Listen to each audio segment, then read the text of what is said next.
Hey y'all. So, as you may remember, several months ago, I made a video about the virus, in fact, actually being communism, and how, to pay attention because a lot of the things that are actually happening in China by way of censorship, privacy infringements, and all of these other things that you're seeing through the CCP, were slowly going to make their way um, to the United States, to the West. And here recently, we have the IMF, which is the International Monetary Fund, basically suggesting that we move towards using the social credit score. So before I get into that, if you would like to become a member of my Patreon, you can click my Patreon link below and become a member today. I just recently posted a video over there where I dive into some of the things that have happened in China that you see we are slowly being suggested here in American culture. So I just recently did a video over there on Patreon. So that is available in my link below. Also, if you are not subscribe to my channel, you can go ahead and click the link below and subscribe to my channel. All right, you guys. So just in case if you aren't aware going into this video, the IMF is the International Monetary Fund, okay? That is an international financial institution. It is headquartered in Washington, D.C. Now, this institution consists of 190 countries working to foster global monetary cooperation, secure financial stability, facilitate international trade, promote high employment and sustainable economic growth, and reduce poverty around the world. That's what they say. But if you start looking into a lot of these international organizations like the United Nations, like the organization that was just recently talking about the Great Reset, and you have all of these, either it's usually these countries or a lot of these corporations coming together, you'll notice that a lot of their languaging is always the same, and you always notice the word global in there. So y'all know what that means. I'm not going to go too far deep into that, but let's more just go ahead and get into this. So here you recently have, this is according to IMF.org, okay? This is over on their blog. What is really new in fintech? So fintech stands for financial technology, okay? So they're basically coming up with ways to deliver financial services in a more new and modern way. So I'm not going to read this entire article. I am going to link this below if you would like to go and finish reading this. But let's skip down here to where it talks about new types of information, okay? The most transformative information innovation is the increase in use of new types of data coming from the digital footprint of customers' various online activities, mainly for credit worthiness analysis. Credit scoring using so-called hard information, income, employment time, assets, and debts is nothing new. Typically, the more data is available, the more accurate is the assessment. But this method has two problems. First, hard information tends to be pro-cyclical. It boosts credit expansion in good times, but exacerbates contraction during downturns. I want y'all to take a note of that right there. The second and most complex problem is that certain kinds of people, like new entrepreneurs, innovators, and many informal workers, might not have enough hard data available. Even a well-paid expatriate moving to the United States can be caught in the conundrum of not getting a credit card for lack of credit record and not having a credit record for lack of credit cards.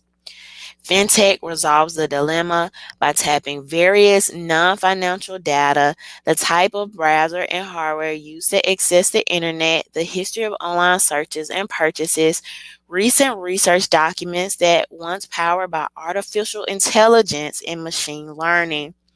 These alternative data sources are often superior than traditional credit assessment methods and can advance financial inclusion by, for example, enabling more credit to informal workers and households and firms in rural areas.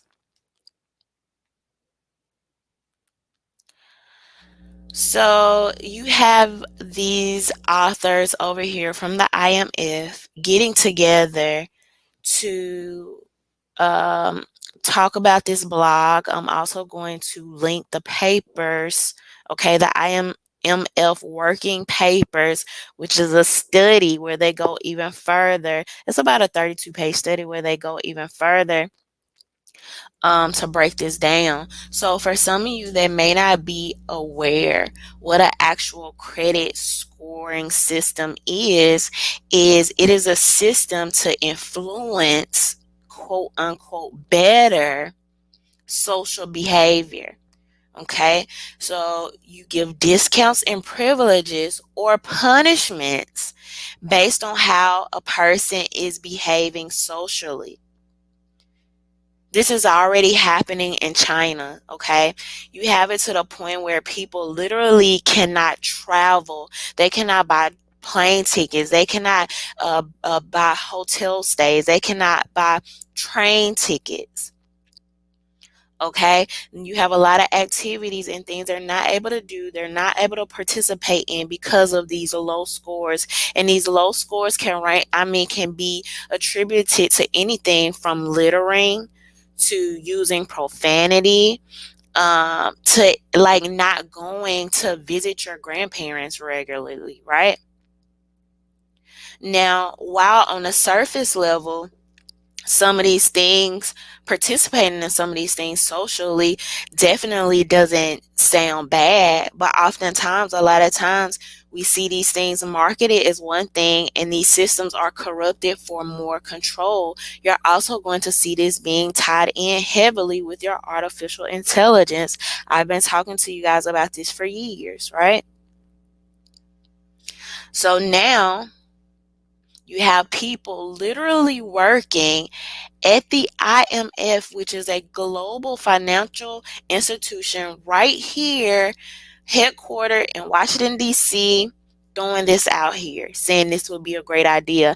How long do you think it is before things like this catch on?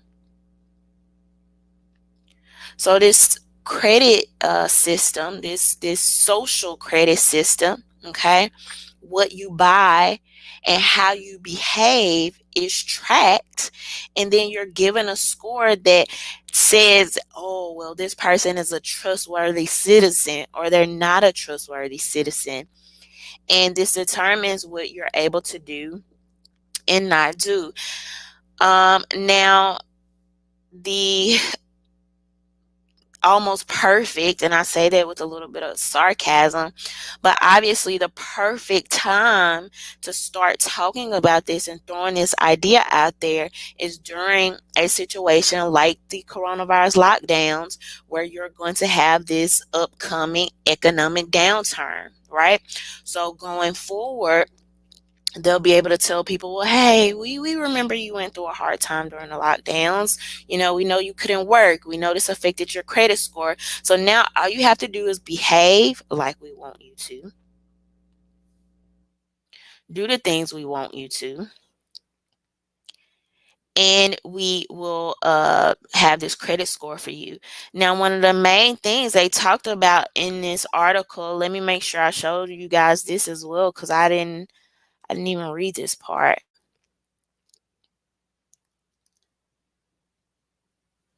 Or I did read this part. Fintech resolves the dilemma by tapping various non-financial data, the type of browser and hardware to use to access the internet, and the history of online searches and purchases. Do we really want that combined with the censorship that we already see going on right now?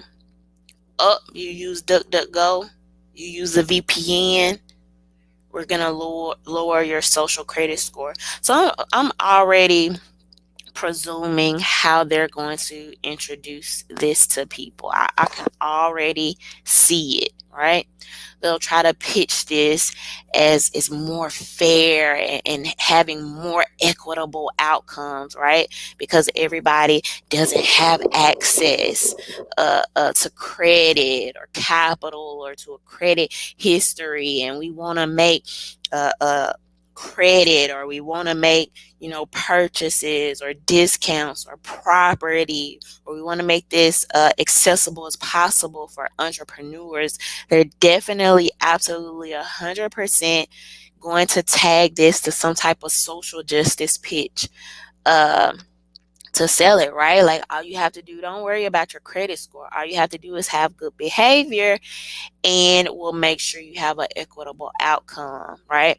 But what I've been telling people for years is, at this point, is the look of things changes, the tactics might change, but the underlying theme and underlying issue is still the same, right? First of all, you have to look at the people that are actually putting these systems into place.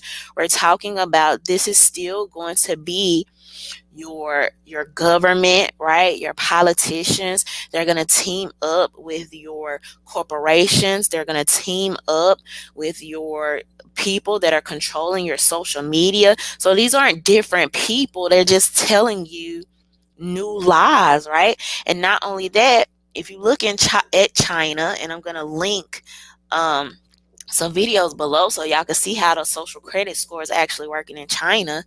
But if you look at China, um, you have these people. They're basically like monitors. They're like snitches that go around patrolling their neighbors, and you can look at America, so it's not too far fetched, right? You have people snitching on their neighbors for things like not wearing masks and things like this.